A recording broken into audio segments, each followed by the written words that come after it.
இருக்கிறார்களோ அவர்கள் தலை தாழ்கின்ற அளவிற்கு நீ உயர்ந்து நிற்க வேண்டும். பிசாசுத்தனமா வேலை செய். தேவதையாக எல்லாவற்றையும் அனுபவிக்கலாம். ஏதேனும் அவமானம் உங்களுக்கு நேர்ந்தால் அங்க வந்து நீங்க அதை லேடரா மாத்துங்க.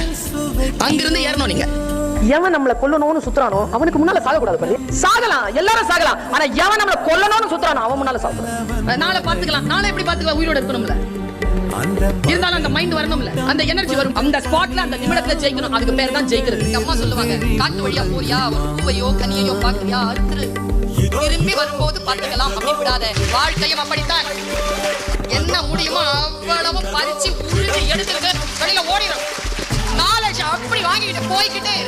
எத்தனை பேர் தோல்வி அடைந்திருக்கிறீர்கள்? நாளை என்று தள்ளி போட்டுட்டு ஜெயிக்கிறவங்களுக்கு உங்களுக்கும் இருக்கக்கூடிய ஒரே வித்தியாசம், காலத்தால் அவன் பயிர் செய்தான், நீ காலத்தை கைவிட்டு விட்டு பிறகு பார்த்துக் கொள்ளலாம் என்று இருந்தாய். மகிழ்ந்திருக்கு. வாழ்க்கையின் உயிரோடு இருக்கக்கூடிய வினாடிகளே மகிழ்வதற்காக